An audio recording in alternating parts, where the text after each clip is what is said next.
Anand is is the main founder of that finance group. So thank you, Anand, for that initiative, because I have seen so many groups came and vanished, but this is the Mm-hmm. only group which is still there and people got their values and get the good information. So thank you for that. आनंद, हम Yep. सब आपको जानते हैं, भूले नहीं भाई, अच्छा काम चलने दो. Yeah. It's a no nonsense group which Anand manages there very well. Yeah, I must say that. Yep. Okay, so I think it's 11:05. We will start the call. So good morning to all and good evening to India folks as well. And thank you, Ronak, Shell, and Malay, our speakers, for taking time, for your energy, efforts, and ready to share your expertise or knowledge with us, with Global Nagari families and our friends and families. Uh, Global Nagari is a group of people. Let me just introduce about Global Nagari. Like Global Nagari is a group of people who spread across the globe and having their roots in Ahmednagar or Nagar, which is like near to Shirdi. And we do have presence in like 51 countries, 50 plus countries, and like total 750 families are associated with the group. And there are like we started it as a WhatsApp group initially, but then people came to told us that okay, let's take it to the next level, and we thought okay, it's now right time to take it to the next level. So we formed and then we converted that into non-profit organization in 2020 and doing some social work since then. And we do have 13 board members. There are a couple of board members are available in today's call. So we have recently expanded our board to 13. And we do have a regional WhatsApp group like a West Coast or East Coast or South and Australasia, and group with teachers who is doing some exceptional work in India, and group with prominent personalities in Maharashtra. So there are different WhatsApp group we have created, and we are trying to create the value and giving back to the society. We also have student mentor group, which is helping students with some kind of a job guidance or some kind of accommodation or some their basic problems of being successful in their career. So, and next week we also having that call. So Raj is monitoring that call next week. Let me admit few guys here. Okay. And then as education is our forte, we decided to work in education because there are so many challenges and problems we have, but we decided to go with education.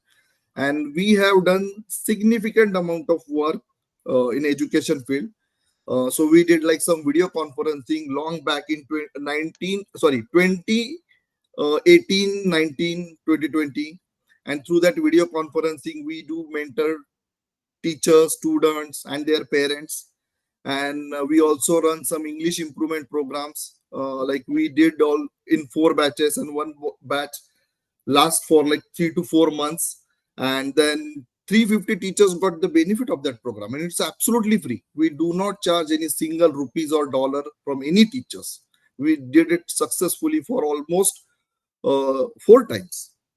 Then we also do couple of webinars like what we are doing today, and there are different topics we completed in COVID time. We conducted couple of discussion on COVID and related topics, then taxation, and then some college preparation, then some kind of investment options, health, yoga, and so many. So we did almost 25 webinars.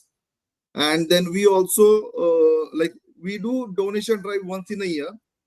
And because we have decided we are a doer organization and not the donor organization, so basically we do that donation drive once in a year, try to identify the purpose and right organization, and we do support them. So last year we did like we distributed almost 100 plus library books, and we also distributed 90 bicycles to teenage girls in India. So it was very successful donation drive. So that's about. Let me admit a few of us as well. And we are, by the way, we are recording today's call. So because a few members requested again, so we are Yep. recording. today's call. So, and then let me also introduce our today's speaker. So, Ronak. Ronak is a tax expert in US and serving in US and Canada for last 18 years. And I will also ask them to explain to give their introduction. And Shail is like a fellow member from the Institute of Chartered Account in India. He worked with Deloitte, KPMG, and Dhruva advisors in the past, and he has a total 15 years of professional experience with clients in areas of income tax, cross-border taxes, transfer pricing, foreign investment, joint ventures, and so many things. And Malay Deliwala is also fellow member of Institute of Chartered Accountant in India, and he worked with KPMG and Dhruva Advertisers in the past. He also has like a 15 years of experience uh, in income tax, gift city, audits, mergers, and acquisition. So today, let me share my screen as well. So this will be the agenda.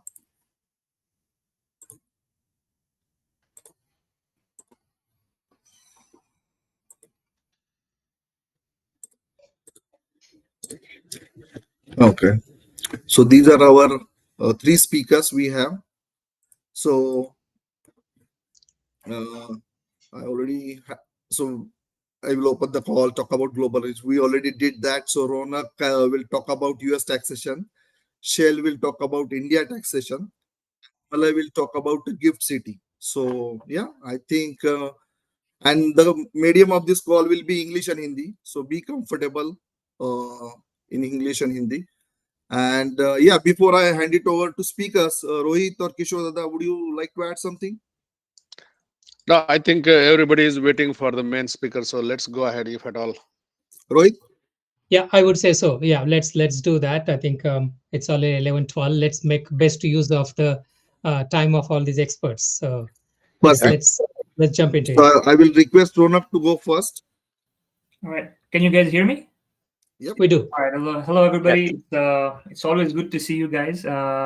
I have known the Globalnagari team for over 3 years now, and it's always fun to connect with Avinash and everybody else regarding tax matters and other stuff that you guys do. And you guys are doing a phenomenal job. So it's really, really appreciative to the community. It's really, really amazing. And then I'm glad we are able to take some time and contribute whatever we can from our end, and hopefully help you guys with the tax matters. So I will talk about the US tax. As you guys know, it's everybody's favorite topic to talk about during these times, March, April. That's what we all discuss about because April 15 is around the corner. Everybody living in the US, you guys are all aware of that. So I'll share my screen. Just give me a thumbs up, somebody, if you guys can see it. Can you see it? Not It's yet. coming. It's coming. Coming. Yeah, Henderson. Yeah, it came. Yep. Perfect. All right. So basically, we are going to talk about the US tax, and the main item I'll go over very on an overview basis because most of people are already living in the US and you probably already have been filing the US returns. I will try to talk about US taxes and the rationale and what's important dates, important forms, deductions, and income very quickly, so that then things will go to Shell, and then we can open up the floor for Q&A, which is when the main discussion happens. Okay. So just to talk about a little bit of an overview about US tax. Who is required to file taxes, right? What ends up happening is in each country around the world, a lot of countries have different rules of how tax returns are filed or who needs to file and what is taxed within their jurisdiction. So a lot of countries do it in a manner where you only pay tax to them or you only file return if you live there, if you reside in the country, or if there's any source of income from that country. US is a little different, where US says as long as you are a resident of the US, you spent some time in the US and you have income coming in, you need to file. You need to report global income. Whatever income you have earned across the world, you need to report that on your return and pay tax on it. They don't double tax. Whatever taxes you paid abroad, you can claim a credit for it. So ultimately, you end up paying one tax, but you still have to file. So from here, as you can see, individual requiring U.S. tax services is basically U.S. citizens, permanent residents who are green card holders living in Canada. Pretty soon, when President Trump launches his gold card, then all the gold card holders will also file their returns. Then people who have investments in the US, they might not necessarily live in the US, but they might have investments or income coming from the US. They might need to file the tax return to report the income, pay any taxes if required.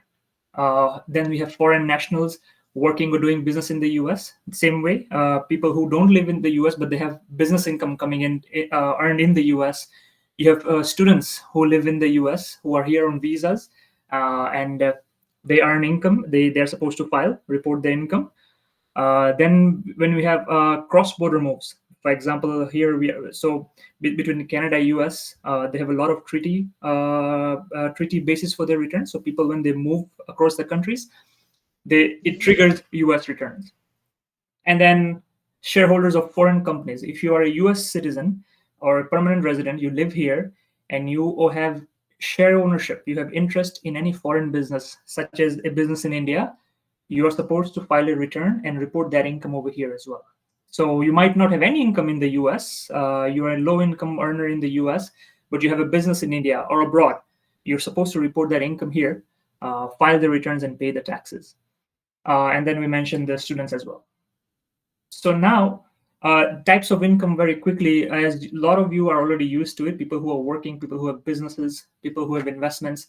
So typically you will receive your salaries, and then the salaries are reported on Form W-2 that usually you receive in January. And basically that kickstarts the tax season here in the US. When you have investments, you will probably be receiving dividends, interest. You might be selling stocks. You might have rental income, right? You might have investments in partnerships. You might have Social Security income. People who are retired, already earning Social Security, they might be getting income, and they have to report the income.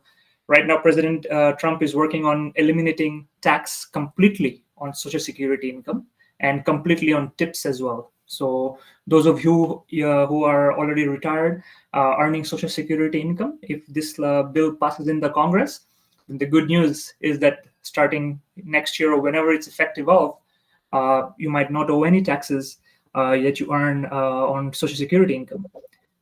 Also, those of you who are... At least for 4 years. Sorry? At least for 4 years. You don't know after that. Yes, of course. Yes. So I'm going to get to that as well with the law.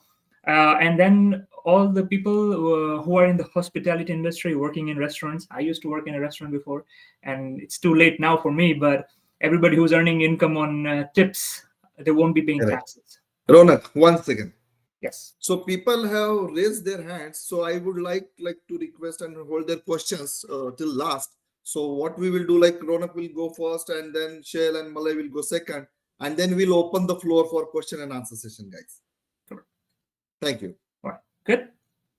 All right. And then once we also have business income, people working as contractors, they receive 1099s. They are not employees. They're self-employed.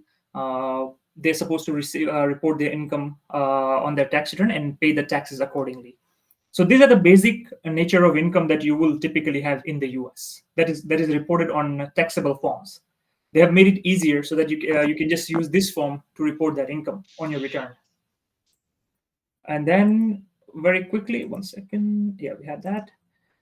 Then in the US, we have something called deductions that they give. The IRS allows us to, for the sake of living throughout the year, they allow you certain deductions that you can claim on your return to offset some of your income and lower your taxable income. And this is basically the government's way of allowing people for their living expenses. So it just helps them out a little bit. So if you are if you use standard deduction and you're a single filer, you are on your own, and let's say you had an income of $20,000 throughout the year, you will have a standard deduction of $14,600 for 2024. And then you deduct that, nothing else, you don't have any other income, just the $20,000 in income. You will have that income, you deduct the $14,000, which the government provides you, and then your taxable income then becomes the remaining $6,000 or $5,400 to be precise, and you pay tax on that. In US, we have the different types of filing. This is the unique filing. A lot of countries don't have it this way, where everybody in Canada, India are good examples of that. Taxation is on individual basis. Every person files their own return in these countries. In the US, there are 4 types of filing, primarily. Main is single, which is common. Everybody does that. And then if you're married and you're filing as a couple, then you can file as married filing jointly. So basically, both the incomes are reported on one return. So then what ends up happening is your standard deduction doubles. So the 14,600 becomes 29,200. So your deduction doubles, your tax bracket changes, the taxability of each new marginal rate changes based on the filing. So single and married filing joint are the most commonly filed returns. And then you have 2 more. You have one called head of household. This is for people who are single or they basically are the single sole earner in the house. A lot of people, they have dependent parents, dependent children, or other dependents who reside with them. But that one person is the sole earner of the family or provides for the family. So then they can file as a head of household, and then they also get a little bit of a higher deduction than the single filer. So that's one of the filings. We can talk more about it during the Q&A session, but these are the generic terms. And then, of course, that's just standard deduction. Government also, or the IRS also provides you an itemized deduction list, where basically if you there are certain items that you can deduct from your return, from your income, if they are over the standard deduction limit. So mortgage interest that you pay on your primary home is a deductible item. Not the mortgage balance, not the principal, but just the interest, it is deductible. Donations, any charity that you did throughout the year, whatever you have donated to Globalnagari, let's say, it's a deductible item on your return. So you can put that in. Medical expenses, you can deduct medical expenses on a floor. So it says 7.5% floor, which means, say you had $10,000 in income, 7.5% floor means $750. If you had any medical expenses that are more than $750, that number you can deduct. So that's what floor means. And any cross-border moves that you had is also a deductible item, but it's a very rare situation now, so that doesn't really apply to a lot of people. For itemized deduction, there is property tax, but there's a limit. Limit of property tax is $10,000 right now. That you can only deduct $10,000 max for any property tax and income tax that you have paid to the state governments. So if you had paid $30,000 combined, doesn't matter. You can only deduct $10,000. The Congress is working with President Trump on the bill to eliminate the SALT limits altogether, but that's a different item. All this, if you combine them, and then they are more than the standard deduction, then you're typically, when you prepare your return, standard deduction should automatically kick in, or itemized deduction automatically kicks in, depending on whichever is higher.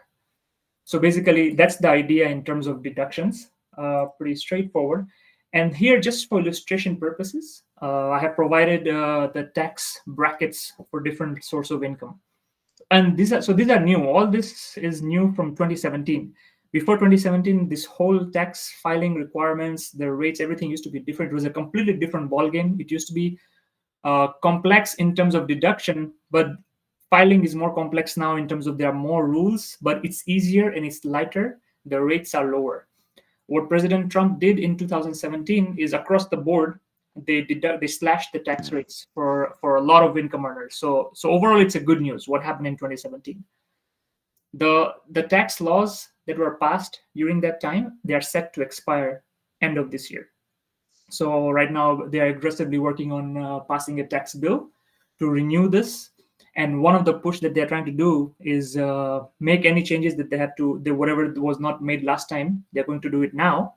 And they're trying to make these tax changes permanent. So that in the future, once they renew now, it will stay for a long time and there is no set expiry date. So that's what they're looking for. So in the summer, in April or May, we'll find out what they come up with. So overall, the goal is the new tax law, they're going to make it permanent. So just for illustration purposes here, that if you make anything less than 11,600, you're in the 10% bracket. And then as you keep going up at 100,000, you're in the 24% bracket. 191, you're at 32. And then if you earn over 609,000 as a single earner, you pay 37%, which is the top rate in the US. And then, of course, if you're married filing joint, two people filing together, then everything doubles. So your 37% bracket starts at 731. US is a progressive tax regime, which is what it is mostly in a lot of countries. It's not flat. So what ends up happening is you pay tax at this slabs at different rates. So if you are earning, say, the $600,000, the first 11,000 you'll pay 10%. Then the next income until 47 151 you'll pay 12,000, and you'll keep paying on those slabs as you grow until you get to the top rate. So your effective rate will not be 37% if you're earning 6,000. It will be much lower because all the slabs of the incomes are taxed at different lower rates. So you might be in the 37% marginal rate, but your effective rate will come out to be like 24%, 28%, 32%, depending on what else you had in your income. So that's roughly the tax rate. I hope I'm not going too fast. It's digestible. As I said, we are recording this, so hopefully in the future we can come back to it. Right. Yeah. Just before that, Ramesh Tarte, his recording is going on, right? Just want to ensure everything is going good. Ramesh? Please. Perfect. Thank you. Yeah. Sorry, Ronak. Please go ahead. Very quickly, I'll talk about businesses and entity taxation. It might or might not apply to everybody here, but just a generic idea of what business taxation looks like. It has gotten more complex now. Tax rates have gone lower, but the filing requirements, the compliance requirements are more stringent now. IRS is very strict with the penalties. So we have to absolutely make sure that all the returns are properly filed and all the necessary forms are properly disclosed in the corporate returns. I mean, that applies to individual returns as well, but corporate area is more stringent. So basically, who files corporate returns? So U.S. subsidiaries and branches, people who are foreign business, but they have operating entity here in the U.S.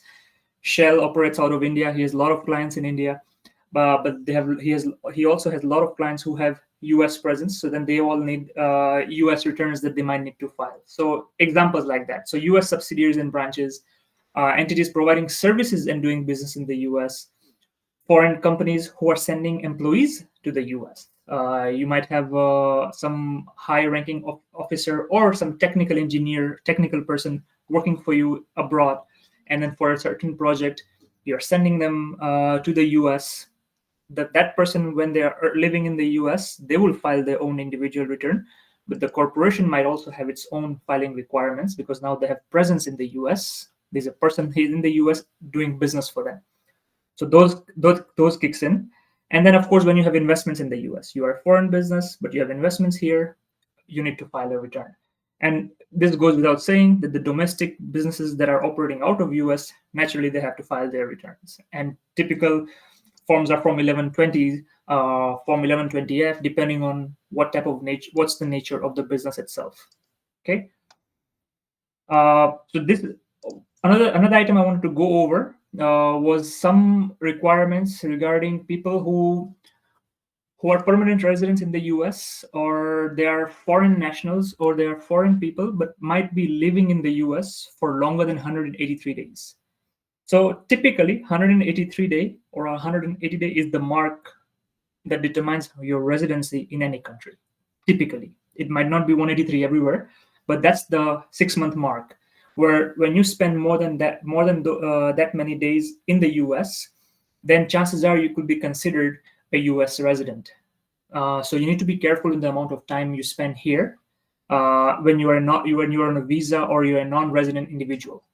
People who are already permanent residents of the US, regardless of whether or not they live in the US, they have to file a return because it's a part of the obligation of having a permanent residency or being a US resident. Citizens and permanent residents have to file and report all global income and pay the tax on that. That's the law. That's the requirement. There's no ways around it. So as I said, IRS are heavily backlogged. So not everybody will immediately get notices. It might not come to their attention yet, but eventually it does, and it does catch up to you. So it's not a very wise idea if you are a permanent resident or a US citizen for not filing the return, unless you didn't really have any income. That's a different story, but typically you should file. I just included these forms for basic knowledge or basic understanding. Is that Form 8840 and Form 8843. These are basically closer connection forms. This is for people who live in treaty countries. So India, US have a treaty. India, US and Canada also have a treaty where they say, hey, it allows the citizens of those countries, even they spend more time, more than 6 months in each other's country, by filing this form, they're indicating that we have a more closer connection to our home country, even though we've spent more time in the US. We are considered a resident of that country, and we pay income tax over there, report income over there. So there's a math you have to do. You have to go through to report that form and inform the IRS saying, hey, I ended up spending more time here, but I still am not considered a resident of the US for tax purposes. I'm a tax resident of my country, could be India, Canada, or whatever other treaty-based country you are in. So just to keep that in mind when you're a non-resident of the US and end up spending more than 6 months. Again, just for informational purposes, these are Form 5471 and Form 5472 are international tax forms that are really, really important for businesses to file. If you're a foreign individual or a foreign corporation and have business in the US, besides filing your return, along with the return, you have to file a Form 5472 to indicate any transactions you had with your US entity. It's a very important form. The penalty for not filing that form used to be $10,000 pre-2017, and it has increased to $25,000. So if you have 5 shareholders who own this entity, and you have to file 5 5472s, and if you don't file that, that's $125,000 in penalty. So, and these are very strict. I have seen cases where people have been made to pay this, and so you have to be very careful in your filing. Similarly, US persons who own foreign businesses, they have to report the transactions of that business, the financials, on a Form 5471 in the US. So that form basically includes all the financial information, and then you have to pay the differential tax that is called GILTI to make sure that you pay the minimum tax you're supposed to pay in the US. I don't need to go into too much details here because it might not necessarily be applicable to everybody here, but please feel free if you guys have any questions, we can talk about it later as well. But just to keep these 2 forms in mind for your business returns. One thing I think when Shell is going to talk about this is actually before let's talk about FBAR quickly. So US persons who have more than US citizens, permanent residents, or residents in the US, if you have funds outside the US, basically liquid securities, stocks, cash, fixed deposits, and you have more than $10,000 at any point during the year, you're supposed to file a form called FBAR. It's called a Form 114. You need to file that form, provide the account number, bank name, highest amount during the year, the address, and then the owners of the account. As many accounts as you have. So once you cross the $10,000 mark, then another account, when you only have, let's say, $2, you're supposed to report that. You need to report every single account and provide the balances for the whole year. It's a very important form. Same thing. It comes with a $10,000 penalty if you don't file it.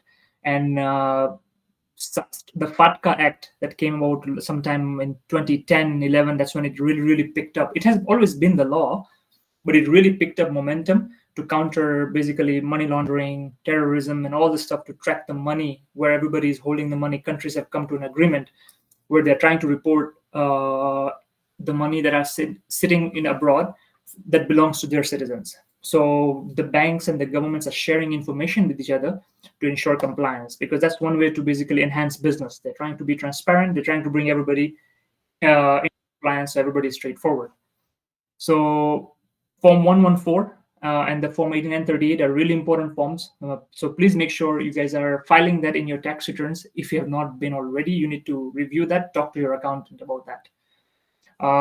Form 8621, the very first form here, is for passive foreign investment company. The name sounds complex, but in very short, it's going to apply to any mutual funds. Basically, US requires for people who have mutual fund or passive investments abroad to be reported on this form. It's a very important form. So if you do have mutual funds or passive investments abroad, you need to ensure you need to talk to your accountant and to account for any income that you have earned. That it's a very technical form, but you need to pick up the income that you had for the whole year, and there are 4 different methods to pick it up. But that again gets more detailed, more technical. But you need to ensure that when you have mutual fund investments, you are picking that up on these forms. So just keep that in mind. Then there's amnesty filing. We have people who have basically have not filed their FPAR forms, have not filed their income tax returns for the past 3 to 6 years, and they need to do catch up. They have been falling behind. Or sometimes they just did not have this awareness. They did not know. It's an honest mistake. They never lived in the US, though they were US citizens. We have a lot of Canadians who are born here. They spend their life in Canada, but they were US citizens by default or by birth, or they always were, but they did not have this awareness. Same situations might apply to people who are from India, people abroad, anywhere basically, who are by default US citizens for some reason, and then they have not filed their returns. US government, IRS, provides the amnesty filing program, in which basically you inform the IRS about the situation, and then basically, if all goes well, you file the amnesty and you get current with your return. So that's something to look into if you have not been doing so. Very quickly, I'll wrap it up. I don't have taken a lot of time already, but basic deadlines I think everybody is aware of. March 15 is coming up for any partnerships that you guys anybody holds. March 15 is the deadline for that for all partnerships. And S corps. If you guys own any S corporation in the US or any partnerships, deadline is March 15, and then you can file for an extension if you're not ready, and then you get 6 months, and then so that goes to September 15. And then you have your individual returns, the April 15, which is the standard deadline that everybody else most likely is aware of. US tax deadline is April 15 every year, and then all the taxes are due by then. If you need more time to file your return, you file for an extension, and then it gets extended up to October 15. But any tax that is due needs to be paid by April 15. Otherwise, there's failure to file penalty coming in. There'll be interest and other penalties that IRS will impose. And then any C corporations, closed businesses that you guys have, if you do, then the deadline is also April 15, and then you can get an extension for 6 months, which gets postponed to then October 15. And I think we'll leave the questions to later, but this is basically the gist of US taxation. And then now I'll pass it over to Shell. Let me start sharing. Perfect. Yeah. Thank you, Ronak. Thanks for all these details. Shell, Yes. floor is yours. Hello. Hi everyone. Thank you, Ronak. Thank you, Avinash, for this opportunity. Really glad to be talking to everybody, largely who are just based in the US, and the ones who would be having income from the US, and they could also be having income from India sources. So I think that's the idea of this presentation, and what could really happen when you have income which are sourced in India when you are non-resident. What could happen when you are really coming back to India, or somebody is coming back to India, and you have income sourced in the US or anywhere else in the world.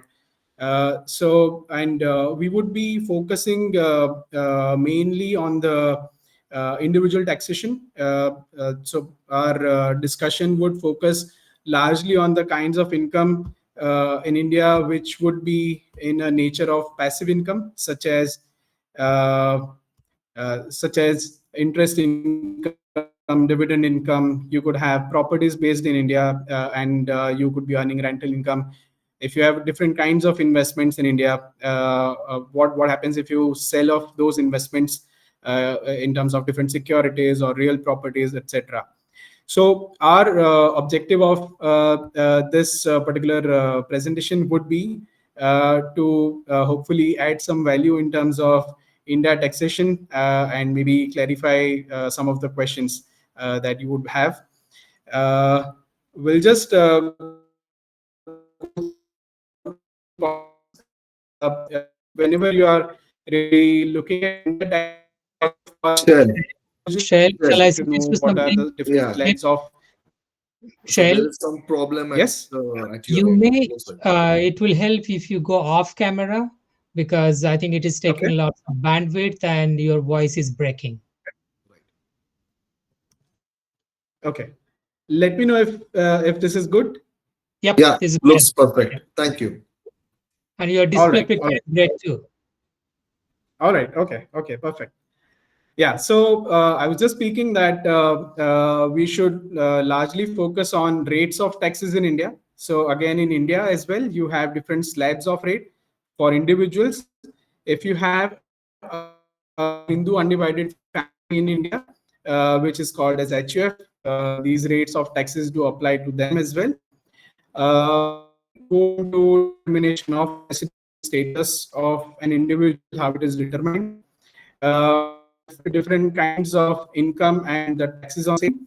What are the basic compliance requirements? How do you really remit your funds? And some brief discussions on Gift City, because we get a lot of questions about how do you really and what sort of activities do happen in Gift City? Is there any opportunity or not?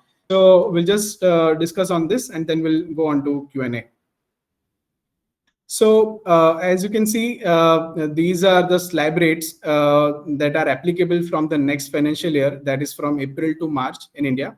And this is under new tax regime. The old tax regime still applies. What is the major difference between old tax regime and the new tax regime is that under the old tax regime, you as an individual used to get a lot of deductions based on the kind of investments that you do, such as if you are making investments in say mediclaim, you have mediclaim expenses, certain specified investments which are government sponsored, there are certain bonds, then you get certain deductions. And in order to just simplify the overall system, this is the new regime that has now been in place since at least 4 or 5 years. As an individual, you have an option either to go under the old regime or the new tax regime, but the government has an incentive to really have everybody filing under the new tax regime, so that the investments from individuals do not go into one sort of and one kind of investments only, and that is spread across different kinds of investments. So the range of income and the slab rates, as you can see on the screen, that are applicable for the new tax regime. And again, this is on incremental basis, just the way it applies for the US. Now, if you focus on the first blob on the right hand side, it says that you do not have to pay any taxes in India if your income does not exceed 1.2 million, but that would apply only to residents. So if you have any relatives in India who are really earning those income, they don't have to pay any taxes in India if their income does not exceed 1.2 million. If it exceeds beyond that, the slab rates will kick in. You don't get to have capital gains being shifted into this kind of slabs. There are specific tax rates provided for the incomes that you earn from capital gains sources. What are capital gains? Capital gains are nothing but the income that you earn out of selling of any of your investments, such as securities, such as real properties, etc.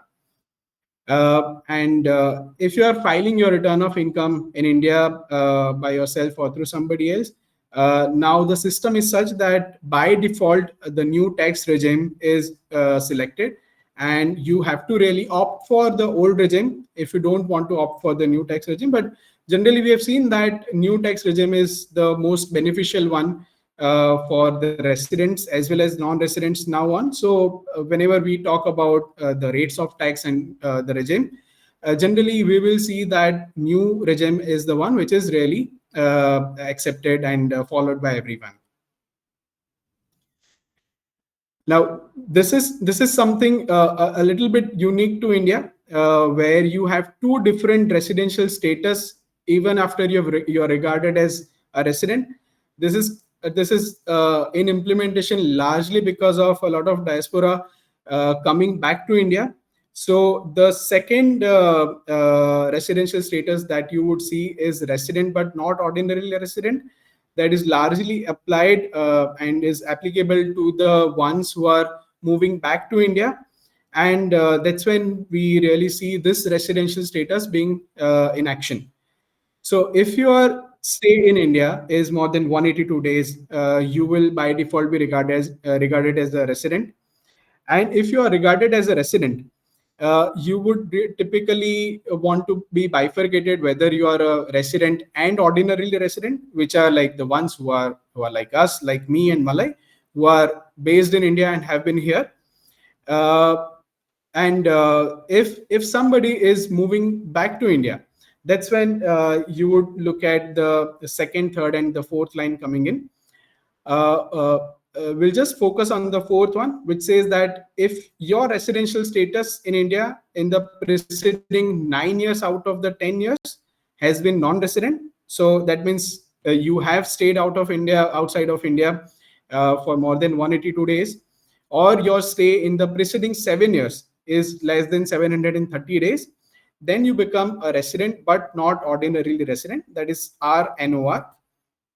The second and the third line are in a way citizen-based or POI-based taxation, which is very different from the way it is implemented in the US.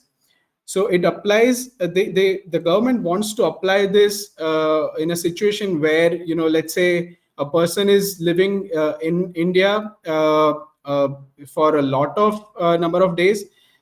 We saw a question that said, if somebody is staying in 5 months for staying in India for 5 months, then you'll focus on second and the third line.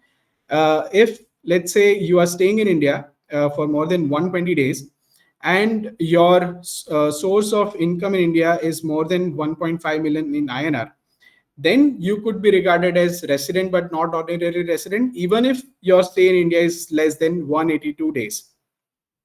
The second line is something that would not apply to the ones who are based in the US or Canada, because that would typically be applicable to somebody in UAE, where they don't really individually pay any taxes in India. But if they are staying in India for more than 120 days and their source income in India is more than 1.5 million, their status is also RNOR. And in all other situations, you would typically see that your status is regarded as NRI. Now, depending upon the status that is really regarded for you, your scope of taxability is determined. We will, for the ones who are resident and ordinary resident, their global income gets taxed in India. If such people, they have any foreign sourced income, they would be typically be claiming tax reliefs under DTAA under the respective countries, but that is not really relevant for us in our discussions. So we'll focus on the second and the third category, where under the second category, all of your India sourced income is definitely getting taxed in India. That applies even to the third category, which is non-resident. But what happens in case of the second category additionally is that if you are running any business or profession anywhere in the world, but if it is controlled from India, then such business and professional income will also get taxed in your Indian tax return as well. Now, from the Income Tax Act, the Domestic Act perspective, this is how it is being regarded in terms of your residential status, your scope of income, your taxability, etc.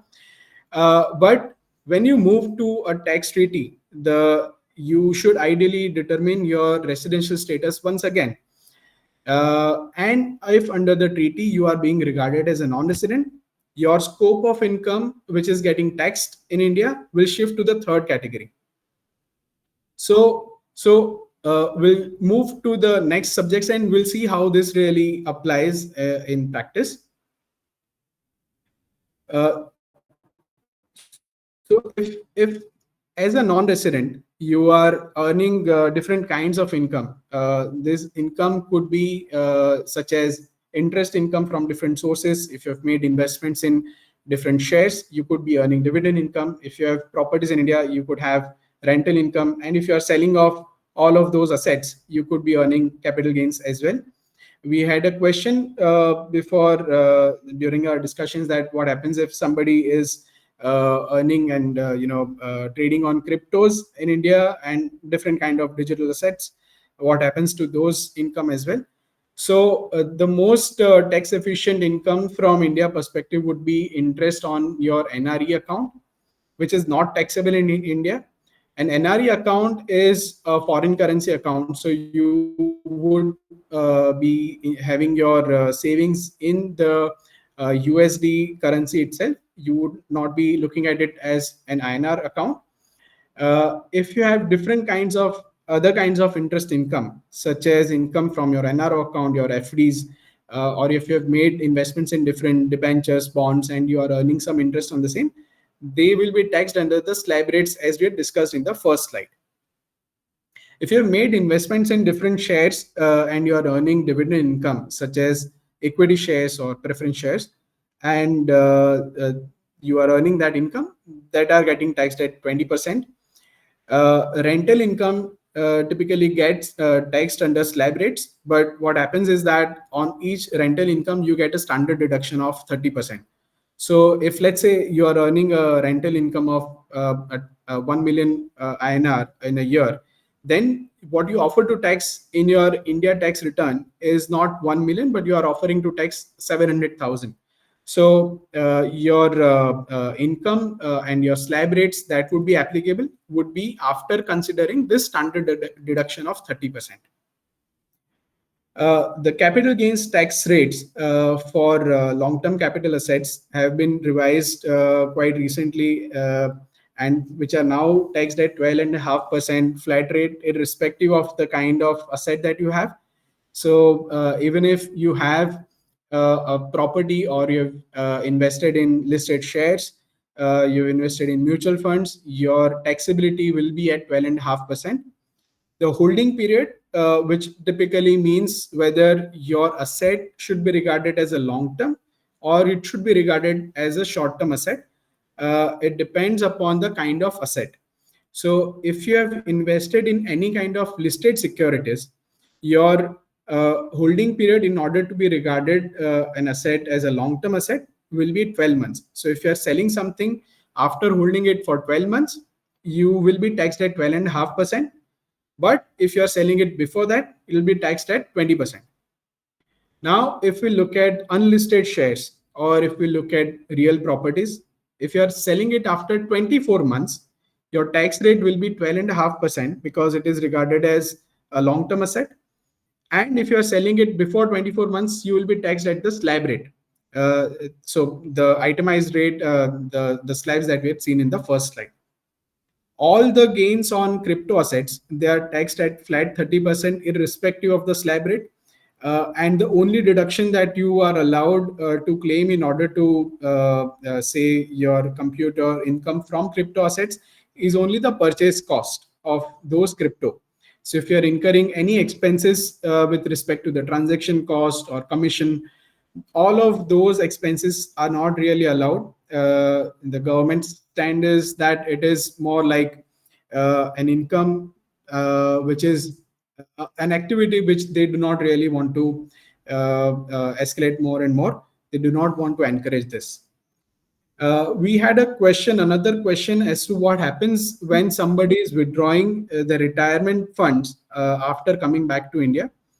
All the retirement funds, if you are coming back to India and if you are withdrawing from the US, they typically get taxed in India as well.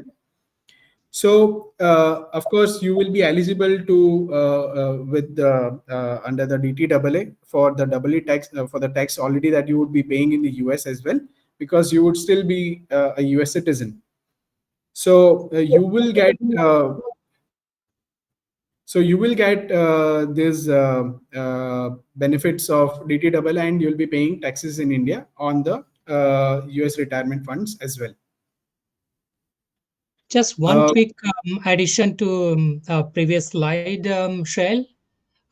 Yes. Particularly the for the real estate. If you are selling real estate in India, the one big change which has happened July 23rd of last year, I went through that myself.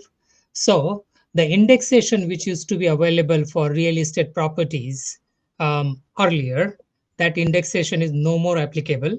So it means that your long-term capital gain, or any capital gain for that matter, is a difference between your original purchase price and your sale price.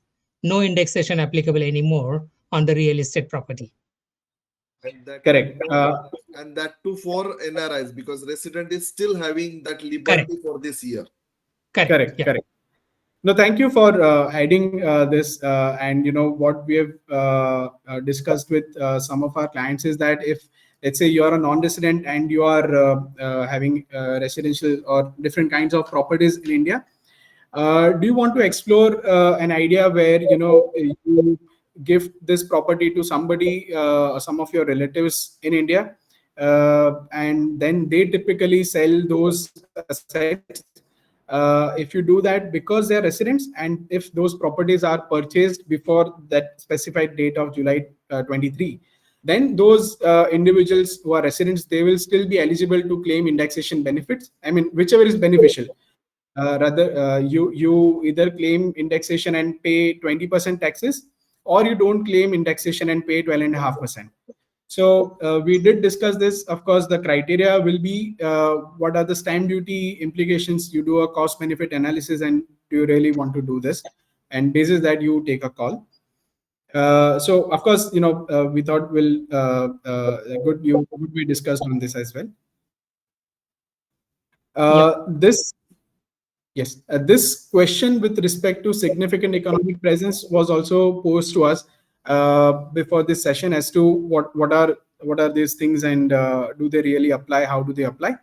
So the tax treaties, the tax laws, the way they have been drafted, they have been considered and drafted on brick and mortar businesses. The businesses have changed over a period of time, and today I don't have to move anywhere to run business across the world. So this is something that the Indian government has introduced since past few years, where they've said that if a business has a significant economic presence in India, and how do they determine whether they have this SEP in India or not? If they are selling goods or services in excess of 20 million INR, or if they have active number of users more than 300,000, then they are said to have significant economic presence in India. Even if they don't have any kind of physical presence, they don't have anybody sitting here, they don't have an office here, they will typically be regarded as having SEP in India, and hence the business connection. And under the domestic tax law of India, the income that is attributable to their activities in India, that will become taxable in India. But because the tax treaties are not really updated based on these domestic tax laws, the benefit of DTAA can still be explored, whether this will be available or not based on the facts and circumstances. We have seen practically that this does not really result into any additional taxes in India, because generally DTAA benefits do arise for them. There are a lot of international developments happening with respect to this question posed by different countries, and we might have those changes being made in different treaties eventually. But today, generally, this will not create any implications for anybody. We will just discuss on the compliance requirements from the NRI and resident and not ordinarily resident in India.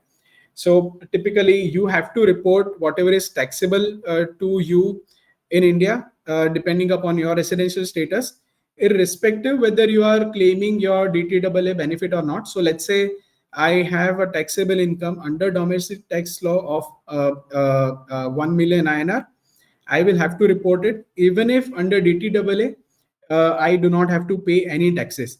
So what it means is that in order to claim DTAA benefit, I still have to report I still have to file my return of income, and basis that only I can claim the DTAA benefit. There are compliance with, whenever you are filing your return of income, you are typically posed with a question whether what sort of foreign assets and liabilities you have. This is not something applicable to a non-resident, but to the second category, which is RNOR. They only have to report foreign assets and liabilities with respect to the income which are taxed in India. So if you have an asset and liability in terms of your business which is controlled from India, you have to just report those kind of assets and liabilities when you are filing your return of income in India. These are just the standard documentation and considerations that one should be considering while claiming DTAA benefits. You need to offer that income for taxes in India and overseas country as well. You should also have paid taxes. You must obtain a TRC, a tax residency certificate. From India perspective, you also need to file Form 10F. I'm just rushing through a few items because we would just want to focus a lot on Q&A. What happens if you don't do compliances with respect to filing of return or delayed payment of taxes? On delayed payment of taxes, you have interest liability at 1% per month. Penalty exposures are there for misreporting or underreporting. Whether there are criminal prosecutions applicable or not, yes, they are applicable, but we have seen typically applying it in a very, very rare situation. Does not really, nobody really gets into this unless they've done it willfully. LRS is a liberalized remittance scheme which are applicable to residents. So if the NRIs have their relatives who are sitting in India and they want to remit any income or any savings of theirs to the non-residents, they can do it through under the LRS scheme. The limit is up to $250,000 per financial year. So during this month of March, you can remit 250,000, and in the next month of April, again you can remit the same amount. There are TCS amount applicable.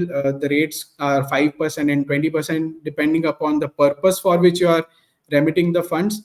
And the threshold where TCS will be applicable is if you are crossing this remittance in excess of 1 million INR. There is $1 million remittance scheme as well. So if you are a non-resident and you are earning income in India, you can remit up to $1 million from India every year out of your balance in the NRO account. So let's say you are earning rent income or pension, interest, sale of investments, etc. You first pay taxes in India. You typically have to then submit 15 CA and CB. These are the two forms that are filed by the individuals and their chartered accountants. And after filing that, the banks would permit you to remit the funds overseas. These remittances from India is something very typical to India, because when you are sitting in the US, you don't have to really think about remitting funds overseas. But from India perspective, foreign currency remittance is really controlled, and that is to be done in a prescribed manner and for the prescribed purposes only. I'll ask Malay to just quickly discuss on Gift City, just a brief, and what sort of investments that the NRIs can look at. Sure. Yeah, thanks, Shel. Thanks to all members of JNF for having us. So what we'll do is over the next 5-7 minutes is briefly discuss on Gift City. So basically, Gift is the India's only international financial service center. It's an offshore jurisdiction which is located in India but regarded as a non-resident jurisdiction. What happens is that basically Gift has been set up to cater to cross-border transactions. So from an NRI perspective, if you are planning to invest in India, or from residents perspective, if they are planning to invest outside India, then Gift is providing a platform to facilitate such kind of transactions, and then it comes with its own set of tax incentives. So if you can go to the next slide, please. So per se, what are the business opportunities in Gift? Right now, we have multiple category of license which you can obtain as a business person or as an investor. and basis those license, you will be able to claim various tax benefits. So broadly, GIFT primarily has three main categories. One is the capital market, which would cover the service providers like alternate investment funds, PMS service providers, then investment advisors. And specifically from an NRI perspective, if you are planning to invest in India, in Indian markets, then through GIFT City, you can take exposure in Indian equities, in Indian derivatives. If you want to invest, say, in real estate, then there are funds who are dedicatedly focusing on investment in real estate entities. Then also, if you want to invest, say, in global markets, say, if you want to invest in UK, then GIFT also provides you a platform that you can have a pooling vehicle in GIFT where people can invest across the globe. Say from someone from US, someone from UK, you bring money into the GIFT account, and from there you can invest into a completely different jurisdiction. In addition to that, GIFT also has a dedicated category of license for fintech entities. So anyone developing a technical product or a service which would be ultimately used by BFSI sector, then they can set up a unit in GIFT City, and government provides a 10-year tax holiday. So the main benefit of GIFT is Indian government would not have any corporate tax charge on the business income which is generated out of GIFT. And plus, because it's an offshore jurisdiction, the money would come in the form of dollar, and you can take the money in the form of dollar back. So practically, you don't have to focus on the rupee conversion. So you invest in dollar, then whenever the funds are again released, then you can repatriate it back very easily. And broadly, from an investment opportunity, so suppose if you're looking at NRI community, what are the different options which you can explore for investment in India? So first we said that you have an alternate investment funds. So right now in GIFT there are around 200 odd funds, which through the funds you can get exposure to multiple Indian assets. That would be, say, in Indian listed equities, Indian derivatives, Indian real estate sector. So, and those are funds who are specific theme-based funds also, and area-based funds also. Basically, someone focusing on India growth strategy, then there would be funds through which you can get exposure to multiple Indian class of assets. And there would be specific theme-based funds also, where you can get exposure to a particular class of assets, say, dedicatedly for real estate investments. And other than that, there is also GIFT Nifty, which is a derivative product which is available. So erstwhile it was SGX Nifty, so it was listed on Singapore Exchange.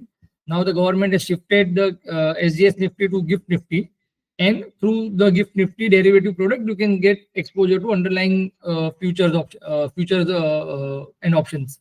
Then there are specific PMS service providers in GIFT. So you, as an NRI, you can park money to the PMS service provider, and they'll take their service fee and invest in Indian markets. In addition to that, there are also retail mutual funds also which are listed in GIFT City, through which you can get exposure to Indian stocks. And along with that, there are also some specific global investment funds. So, for example, there is a fund which is dedicated on Japanese market. So they pool money from multiple people in GIFT City, and then they will invest in Japanese market. So GIFT is providing you the access to invest in multiple jurisdictions. So while anyone from US is planning to invest in GIFT City, they'll have to, like, India would not levy any tax on the particular category of income, but they'll have to consider the tax which might be applicable in US.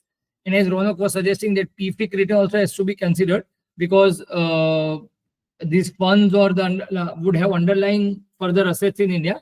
So as an US investor, we need to take care of the reporting obligations in US.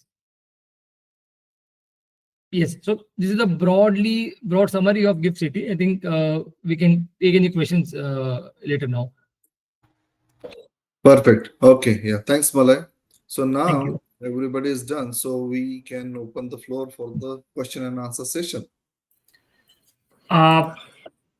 Can I quickly just mention something I saw from one of the queries? Sure, I should just address it. It's very straightforward, so let me just address it. Under deductions, when we're discussing itemized deductions, mortgage interest, when you can deduct, there is a limit to it. Back in the day, it used to be $1 million before 2017. So that if you have a mortgage that is over $1 million, you have to do a prorated calculation.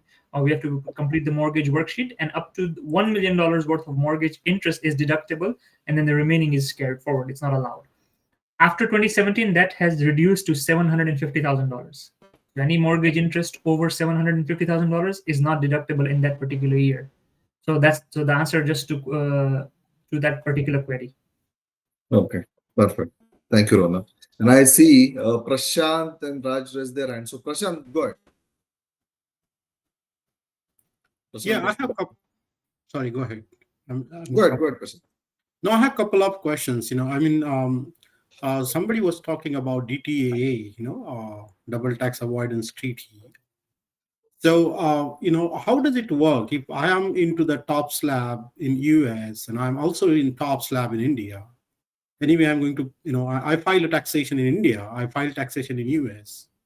Does it really help to report that income over in United States?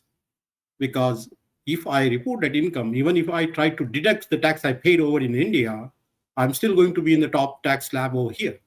So I end up losing the money over, gaining the money.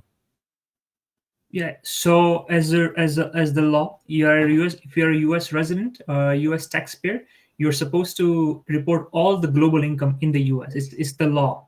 So you have to report it here, and then you get a credit for it. Okay. Yeah, it's a compliance, right? The credit doesn't help me, but it's a compliance, right? Yes, it does. Correct. Compliance matter. Thank you. Next is Raj. Raj, ready. Raj, you have raised the hand. Please go ahead. No, that is not me. That is maybe someone else. Oh, okay. I thought it's the same name, Rajji. Even I felt why I'm joining 2 times. Okay. Who is that Rajji then? So I don't know. I tried to down that hand, but it is not me. okay. Next is Mandar. Mandar Joshi. Please Yes. Hi. So the question is, these double taxation, right? So US and India have different tax years, right? So how does that work? Like, do we file the tax first, pay first in India, claim in US, or do we pay in US, claim in India? Yeah.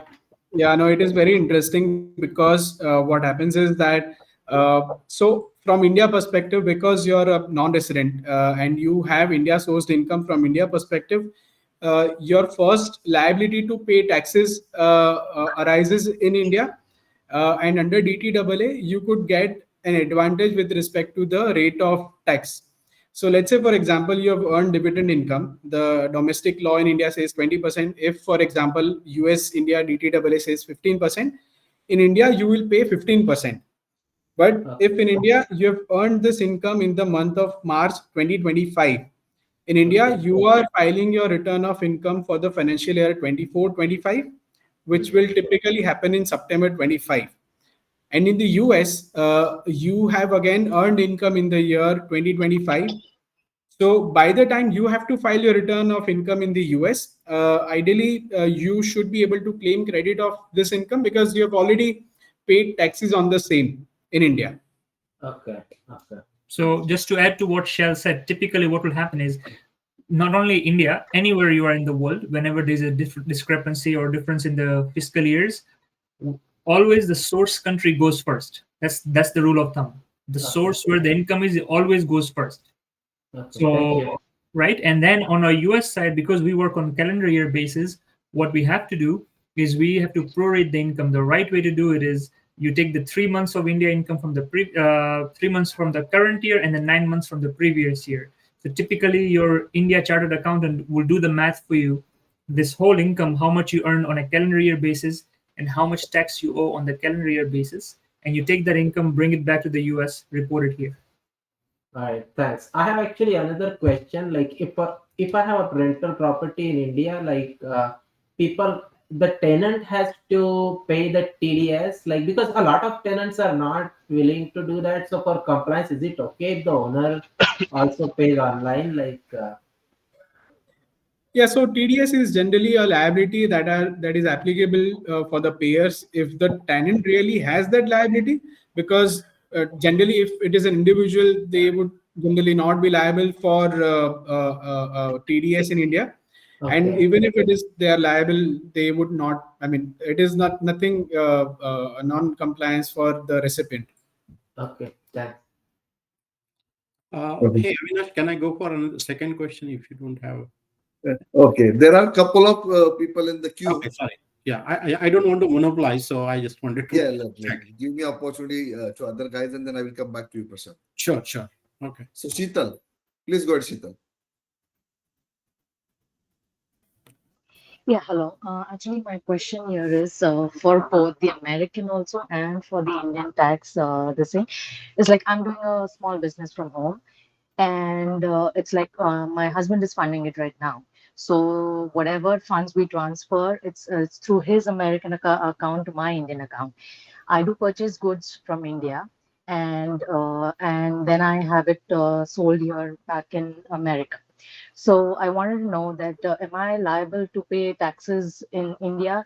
Because even if all the other transactions through the EMI and all that is happening through his account, NRE, but in my account, the savings account is where all the rent is collected. So am I, and I just have a saving account. So am I liable for tax in India? And what is the cut for that? I'm totally unaware. This is my first time that I've it's just the 2024 that I've started. So I just wanted to know that. And also in America, we did do a tax return combined this year. We got the refund, like we got everything, the returns. But I want to know, like, is there anything else that I need to do on individual basis, like related to city tax or something in America too? So there are two questions, like Indian one also and the American one also. Go ahead, Shell. Finish up the India part. Yeah. So from India, I think you are earning first rental income.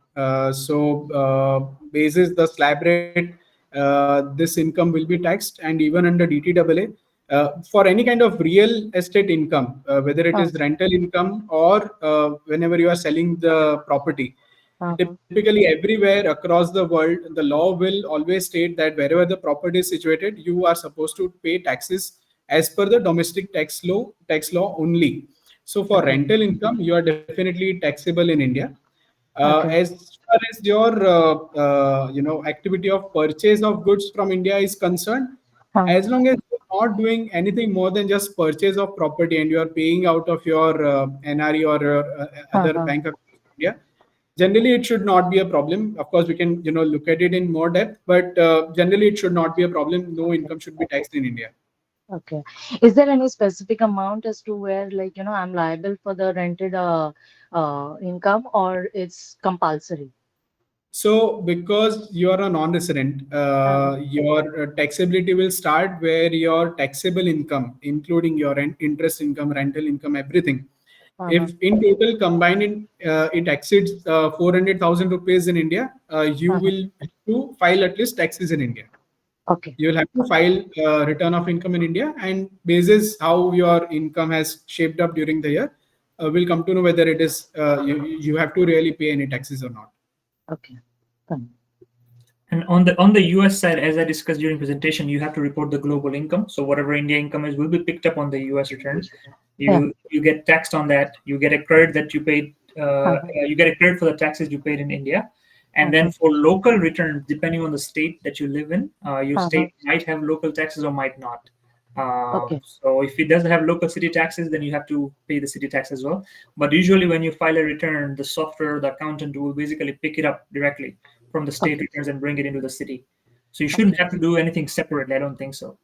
Yeah, because we've already done it and it's already done. We already got the returns also, it seems. But just I wanted to know if anything needs to be done, like the state-wise, the city-wise. Correct. Yeah. So just give it an eye, depending if your state has local taxes or not. Okay. Yeah. Thank you so much. Perfect. Thank you, Sheetal. Next is like Santosh Pawan. Yeah, thanks for the opportunity. So my question is, I recently invested in some mutual funds in India. So haven't gotten any dividends or capital gains as yet. So I'm planning for long-term investment. So whenever I get the dividends or whenever I get the capital gains, the rate in India currently is like 12.5%, while in US it's like 15%. So do we need to pay the difference in US for the capital gains since we need to report the global income? Is that what we need to do in US? Yeah, so in the US, what will happen is, so as if you're when you're putting funds into mutual funds, it's going to be a PFIC for US purposes. And what PFIC does is that it doesn't wait for you to sell the stock. As you earn, as the growth occurs in that mutual funds, every year, you have to report the value of the fund, the growth in that, and pay tax in the US on that. And then every time you have a tax paid in India, you of course will get a foreign tax credit for that. But there'll always be this discrepancy that you might have not paid any tax until you actually sell it in India, but in the US there's a tax trigger. Okay, so we pay 15% every year here in Correct. US? Correct. So 15% is, so again, capital gains rate are also prorated. It's 0%, 15%, and maximum 20%. So depending on where you are on your tax bracket, you will pay that tax. Okay.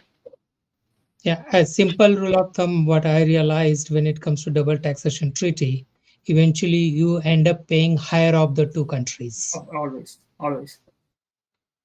Okay. And then for the investments in India, is it deducted at source, when we get the capital gains, or do we have to file the return and then pay the taxes in India? So remittances for whenever you are selling the shares, that would happen only after you've paid taxes in India, because I mean, for all the remittances that you would want to do from India to the US account, that would only happen after you have paid taxes. Just because you have paid taxes, you don't have to really report your income in India. You don't have to really file your income in India. No, you have to still submit your return of income in India, and you have to disclose that this was the liability of taxes, and this is how I have discharged the same. So I don't have any taxes payable in India. Okay, thank you. Thank you, Santosh.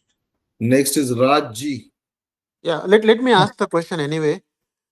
So suppose 15 years back, I sent $100,000 from US to India, and I purchased a property for 40 lakh rupees because the conversion rate was $40, right? And now if I'm selling that property for 80 lakh rupees, and dollar is like 80 rupees or 85 rupees, I bring back $100,000, right? I pay the taxes as per Indian government rule because I earn 40 lakh rupees as a profit, right? So do I still have to pay the capital gain tax in US because I just sent 100,000, I got 100,000 back? So one thing is cash transaction. When you send the 100,000 in, that's just investment. So when you send 100,000 in, you bought the property. In India, what will happen is you will have the capital gains, right? So selling minus purchase, whatever tax gains you have, you pay the tax on it. That transaction of sale and purchase is what you're going to report in the US as well. That sale of the property, purchase of the property, this is the gain, 20% tax, but then you're going to get a credit for whatever tax you paid in India, which is also 20% typically in India as well on the long term. So basically it will wash off. Whatever money you bring back has nothing to do with your taxes. That's just cash flow. Okay. Right. And one more question to that, like if we go to India, say for 4 months, 5 months, that 120 days rule, right? If we go to India, spend say 4 months there, and we become a resident but not ordinary there, and we have to file taxes in India. So do we still need to report all the global incomes, like your mutual funds, your rental properties in US, and your whatever income you have, right? Do you still need to report in India because you stayed there for 4 or 5 months and you become a resident but non-ordinary or something like that? Yeah, so in order to become RNOR, first you need to spend your time more than 120 days in India. Plus, you need to have in that particular financial year income in India of more than 1.5 million. So if you don't have any income in India, or your income is less than 1.5 million, you don't really become a resident. You still remain a non-resident because you have stayed less than 182 days. Okay. Now, if you have earned more than 1.5, yes, you become a resident under the domestic tax law. Okay. But you will typically go to the tax treaty. You will compare the residential status definition provided under both the situations under the India Tax Act as well as under the tax treaty.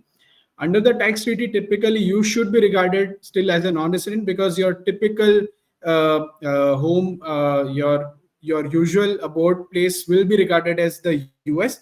So you will not really pay any taxes in India for your overseas income. But depending upon how it is actually, but generally this rule is just to make sure that you report and you file your return of income in India. No, my question was targeted to, do we need to report all US assets to Indian government? Not all your US assets. You will only have to report those assets which out of which you are earning income which are taxed in India. So if you are running a business in the US or the UK, anywhere in the world, in your individual capacity, and you are earning income out of the same, you have to report your business assets and business liabilities. So your mutual funds, all other securities, your properties, they don't get reported here. Okay, makes sense. Okay. Thanks, Raj. Next is Raj G. Hi. No, I asked all my questions. Forget about all No, the there Raj. is one more Raj. So now that Raj is wants to ask question. Yeah, he hijacked my session, but that's fine. Um, so there are two questions, one for Ronak and one for Sahil. I have created an S corp in February, Yep. and March 15th is the deadline, as you mentioned. Yeah. But there is no income. I didn't even set up a bank account or anything. Like, I don't have a client or anybody. Still, I have to file the tax forms. February 24 or February 25? In your text, you said February 25. Yeah, February 25 this year. This Yeah. year? No. So Yeah. your return is due next year. Oh, okay. Got it. Thank Right? you. Right Ronak. now, we are filing calendar year 25, December ending 25, 24. Got it. Thank you. Yeah, one tension gone. Thank you, Ronak, so much. No worries. The second question is for Sahil, India. Sure. Yes. So I have uh, uh, investments like mutual funds that I did in 1991, like, right, when I was Indian resident. Then I moved to US, became citizen. I don't even have any Aadhaar card or any demat accounts, right? So basically, I'm cut off from the funds, right? So two questions. First of all, how do I get the necessary documents to attach my, like, I'm now a US resident, US citizen. So how do I connect back to, tell India that, hey, I'm a US citizen and what steps I need to take? And second thing is, if I sell them, like, they were in 1991, so I don't even know like year to year, or as Ronak mentioned, right, the deltas for each year. I don't even know that. So how does that work? So question for Sahil, and maybe Ronak can also add in. Yes. So from India perspective, whenever you have to sell those mutual funds, you mentioned that you don't have a demat account. In India, typically, if you are saying that you're holding mutual funds in your physical form, you will have to first get them dematerialized. So you'll first have to open your demat account, and then only you'll be typically be able to sell those funds, depending upon how the mutual funds and their schemes are drafted and the way their operations. But yes, first, in order to sell them, you might have to do a few things. Second, you will have a permanent account number in India, a PAN. Basis your PAN, you will register on the income tax portal, because you would not have done that since you've moved so long back. Register yourself on that, get credentials, and whenever you have to file your return of income after you have sold the mutual funds, you can just log on to the portal. The form is pretty easier. If you're not conversant, I think anybody can really help you. But if you are just selling the investments, it will be quite easier. Yeah, I just wanted to know, like, how to create the, like, demat. I don't even know what the full form is about. But like, the whole stuff is becomes so complicated for me. So if you can give me your contact, I will contact you separately. Thank you so much. And Ronak, So at the sorry, go ahead, Raj. no, Ronak. So what happens to the delta taxes that I had to pay in US? You need to make some phone calls. Okay. No. What you need to do is once you figure it out with Shell, I think at some point what will happen is you'll have to create the spreadsheet or an Excel to see the growth throughout the year, every year what has happened, and just get a scenario and see where you stand and figure out the values, and then that will suggest the next steps to take on this particular item. So I think it's probably not recommended to discuss anything about the US requirement right now because everything is in the air until it gets sorted out first. Okay, so I'll contact you later. Oh yeah, sure. Yeah, I think you have Shell can help you, or whoever else you can call just to figure that out first, and then the next step will be the US. Thank you so much. And at the end of the call, I will share all the details of Shell, Ronak, and Malay. And right now, guys, it's 12:30, so we will extend this call for next 5 to 10 minutes only. So yeah, keep an eye on the timing. So next is Kanchan. So Kanchan, please go ahead. Hi, thank you for this opportunity.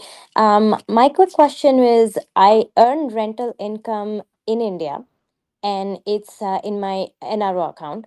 So if I want to transfer some of that money into my parents' account in India, is there any tax liability to that for me or for them? No, nothing. You just have to, in your individual return of income in India, you have to report that income, irrespective whether where you keep the money. You just report that. You are then done because you are transferring the money to a relative by definition. You can do it freely, and if I'm assuming that they are based in India and resident in India, so that is Correct. absolutely fine. And so there's no limit on that transfer either? There is no limit. No, there is no limit. Okay, thank you. And you're reporting that income in the US, correct? Yes. Perfect. Next is Basavraj. Basavraj? Sorry, can you hear me? Yeah, we can hear Yeah, you. thanks for the information. My quick question, if I work for a few months in India, say for 6 months, do I have to file tax in India? If I work remotely, I'm employed in US, but if I have to, go to India and work there, am I responsible for filing the tax there, or how does that work for work income tax?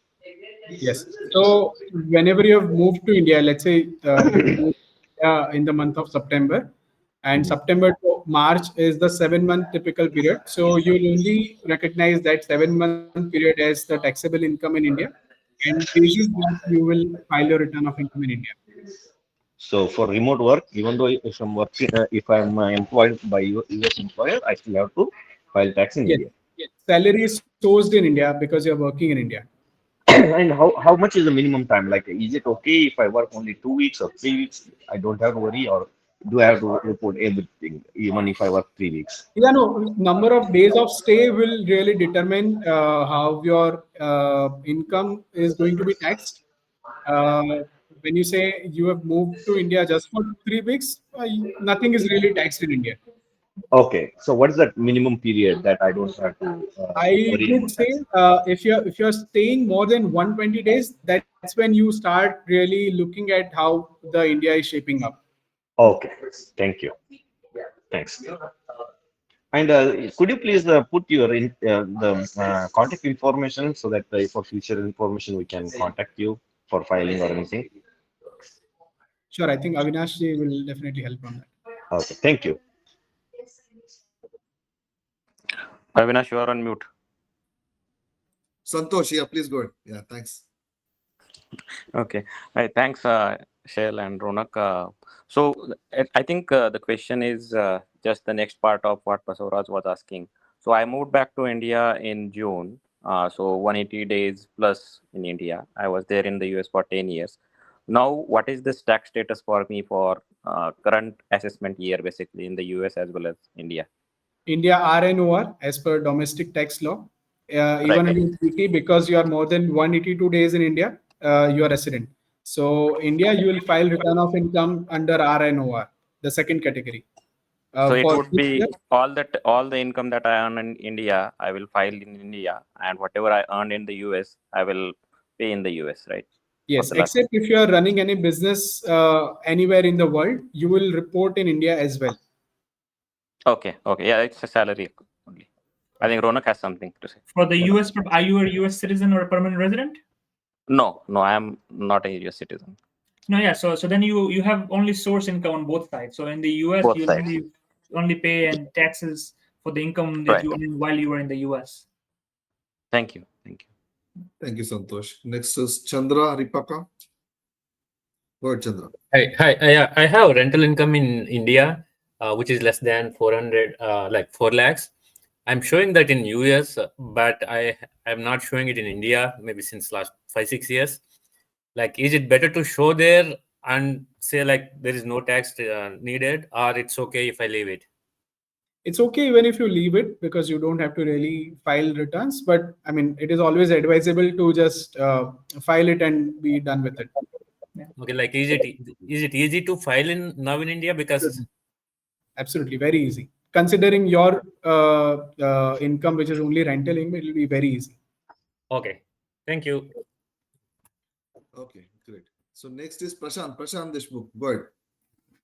Hi, I just have one quick question. I have an amount in my NRE account, okay, and that I wish to transfer in United States. Okay, now being the amount being in the NRE account for so long, I would have, of course, accrued a lot of interest there. So would there be any tax treatment because NRE amounts are non-taxable by the Indian government? What happens when I bring those amounts in United States? No, regardless of whether you bring it or not, that's a cash flow thing. But what you'll have to do is you'll have to go and trace back the interest that you have earned since your account opened, and basically you have to see how much interest you have by year, and that might be reportable.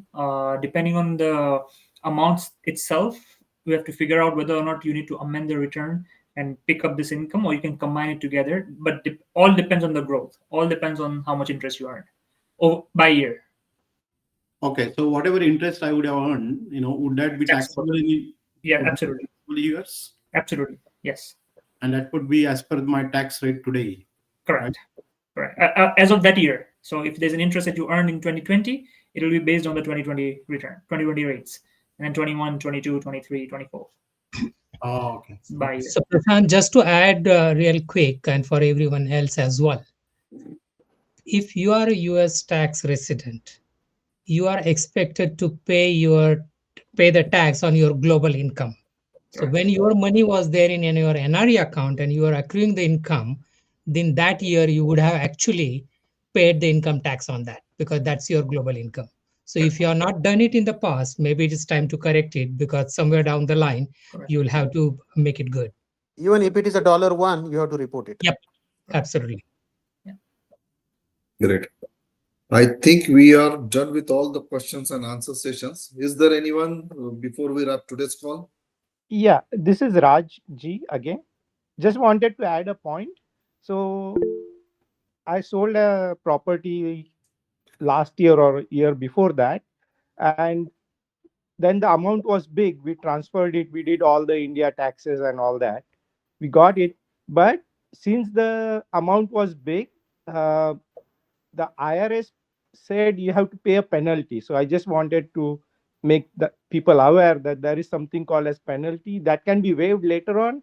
But remember that if the amount is big, you pay a penalty here, no matter what you do. How big is there any number? 50K, 100K, 200K? So just let me add to that. So that's the thing. The question is like the amount is big, the penalty kicks in. No. So the penalty kicks in regardless. If you're not compliant, it could be $15, it could be $100, and there could be penalty or interest on that. It's just a matter of IRS picking it up and sending you a bill. So we should not go by a dollar amount in terms of late payment penalty or late payment interest.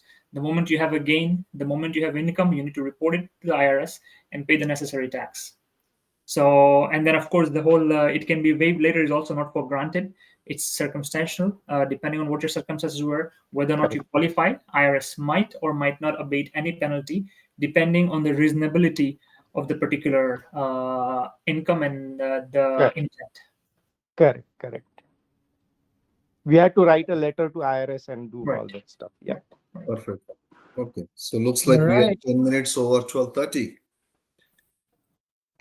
Okay, so Rohit, you want to say something before we wrap the call? Maybe Avinash, can we pass on the contact of chartered accounts in India and US here? Sure.